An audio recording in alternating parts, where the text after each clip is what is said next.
खुलुमबाय आं सिबिरानि ब्रह्म नोंथांमोनखौ आंनि एसबी बड निउज चेनेलाव गासैखौबो बरायबावनाय थाबाय नोंथांमोननि थाखाय आं गोदान मोनसे भिडिअ लानानै फैबावबाय अन्नानै भिडिअखौ जोबजासिम नायलांदो मैखुन जानानै सानै बर' सुबुङा देहा फाहामसालियाव थिसनथाइ लानो गोनां जादों मैखुन जानानै बेरामाव गोग्लैनाय जाथाया दासान्दि ओनसोलाव जाबाय थादों बावैसो सिगांबो मैखुन जानानै खिनाय गोबानाय आरो उदै सानाय बायदि बेरामाव गोग्लैनाय खौरां फोसावनाय जादोंमोन फिन दा मैखुन जानानै सानै बर' सुबुङा बेरामाव गोग्लैनो गोनां जादों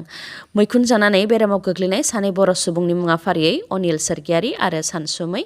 ब्रह्म बिथाङा क'क्राझार जिल्लानि दतमा दखरा दुलाराय बर' फरायसा आफादनि दैदेनगिरि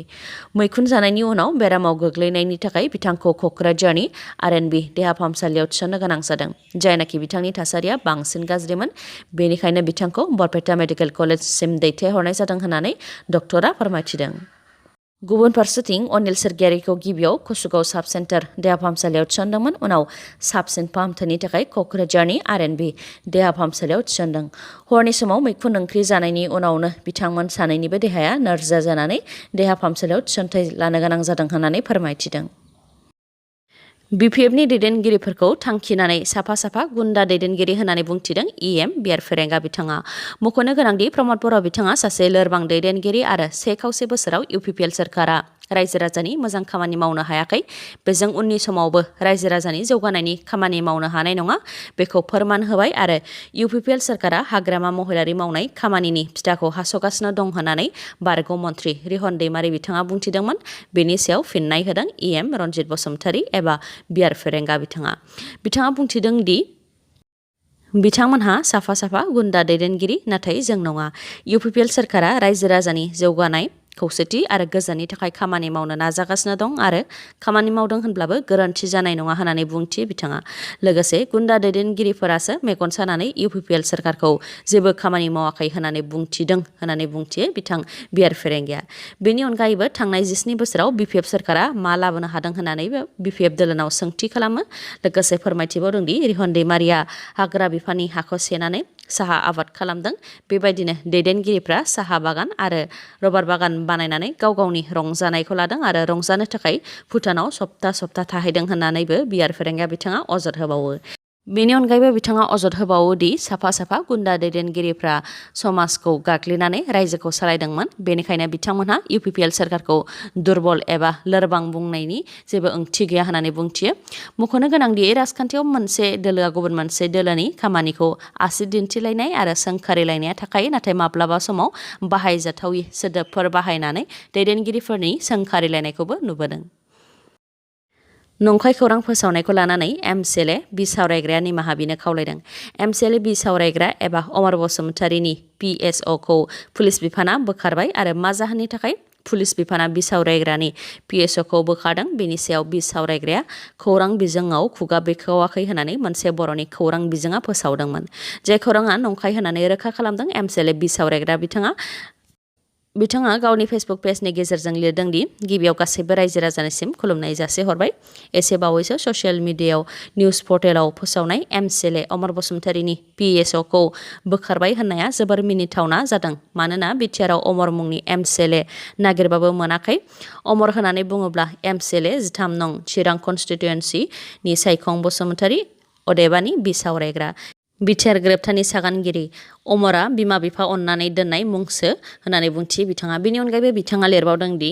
खौरां बिजोंनि चिफ एडिटर फोसावनाय बे बाथ्राया नंखाय जायजों दोलोनि मान सन्मान हानि खालामनाय जादों आरो बे गोरोन्थिनि थाखाय रायजो राजानि सिगाङाव निमाहा बिनांगौ होननानै लिरदों बिथां बिसावरायग्राया मणिपुराव फिन बम बेरनाय जाथाय मणिपुरनि इम्फालाव 12 घन्टानि गेजेरावनो खेबनै बम बेरनाय जाथाय इम्फालाव थांनाय बृहस्पतिबारावसो बम बेरदोंमोन फिन मैया बम बेरबावदों मणिपुरनि इम्फालनि खुराइ ओनसोलाव थानाय आरके वीरेन्द्र मुंनि सासे एग्जिकिउटिभ इन्जिनियारनि न'नि साखाथियाव फुंनि 3:15 रिंगासो समाव बमा बेरदों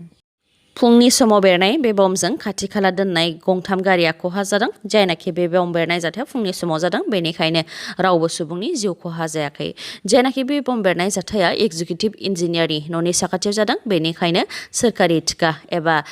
टेन्डार मोननाय मोनिखौ लानानै दावराव दावसि जानायनि थाखायनो जानो हागौ होननानै सन्देह खालामनाय जादों। इम्फालाव 12 घन्टानि गेजेरावनो बम बेरनानै दुंहाव थासारि जानायखौ लानानै ओनसोलनि सुबुंफोरा सोमावसारदों। नाथाय बम बेरनाय बे जाथायनि दायनिगिरिखौ दासिमबो पुलिसा हमनो हायाखै आरो जाथायनि सायावबो रावबो उदखारि हान्जायाबो सिमान लायाखै। राजखान्थिनि दैदेनगिरिफोरखौ मोनसे रायजोनिफ्राय गुबुन मोनसे रायजोनि पुलिसा एरेस्ट खालामनानै लांनाया दासान्दि सोलिबाय थादों। बावैसो सिगां गुजरातनि कंग्रेस एमएलए जिग्नेश मेवानीखौ क'क्राझार पुलिसा गुजरातनिफ्राय एरेस्ट खालामनानै लानानै फैनायनि उनाव दा दिल्लीनिफ्राय बिजेपिनि सासे दैदेनगिरिखौ पान्जाब पुलिसा एरेस्ट खालामनानै लांदों।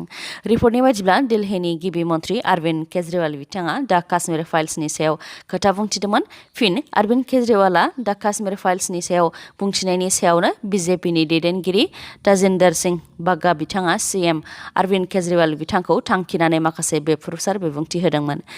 बेनि उनावनो पान्जाबनि आम आदमी पार्टीनि सासे दैदेनगिरिया पान्जाबनि मोनसे पुलिस थानायाव केस फाइल खालामदोंमोन। उनाव बे केस फाइलनि सायाव बिथा खालामनानैनो सा 50सो पान्जाब पुलिसा दिल्लीसिम थांनानै जनकपुरीयाव थानाय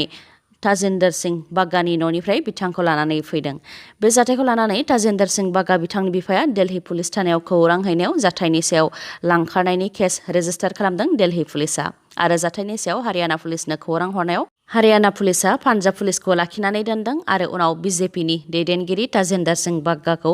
दिल्ली पुलिसनो गथायनानै हरफिनदों। मख'नो गोनांदि दिल्लीनि बिजेपिनि दैदेनगिरि ताजिन्दर सिंह बाग्गा बिथाङा दिल्लीनि गिबि मन्त्रि अरविन्द केजरीवाल बिथांखौ थांखिनानै माखासे बेफ्रुसार बिबुंथि होनायनि उनाव आरो आम आदमी पार्टीनि सासे दैदेनगिरिया केस रेजिस्टार खालामनायनि उनाव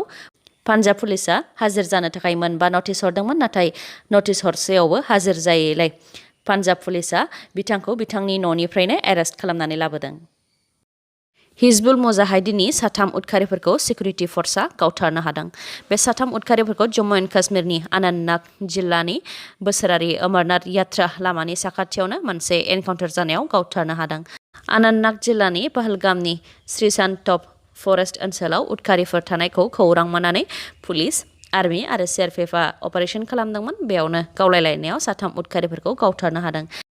बेनि सानसे सिगां बीएसएफआ साम्बा जिल्लानि साखाथियाव 150 मिटार गोलावनि मोनसे गुदुं लामा हमनो मोनदोंमोन, जाय गुदुं लामाया पाकिस्ताननिफ्राय जागायजेननायमोन। गुदुं लामानि गेजेरजों उदखारिफोरा फैनानै अमरनाथ यात्रायाव गाग्लोबफैनो नाजादोंमोन। बेखौ खौरां मोननायनि उनावनो सिकिउरिटि फर्सनि गोख्रों संदाननायाव 3 उदखारिफोरखौ गावथारनो हादों। गावथारजानाय 3 उदखारिफोरनि मादाव सासे आशराफ मौलवी, जाय हिजबुल मुजाहिदीन उदखारि हान्जानि बैसोगोरासिन उदखारिफोरनि मादाव सासे। दिनैनि भिडिअ'आ एसेनोसै। गाबोन आरो गोदान भिडिअ'जों लोगो मोनफिनबावगोन। नोंथाङा दासिमबो आंनि चेनेलखौ साबस्क्राइब खालामाखैबा अन्नानै साबस्क्राइब खालामदो, लोगोसे लाइक, कमेन्ट आरो शेयार खालामनो दाबाव। गोजोन्थों।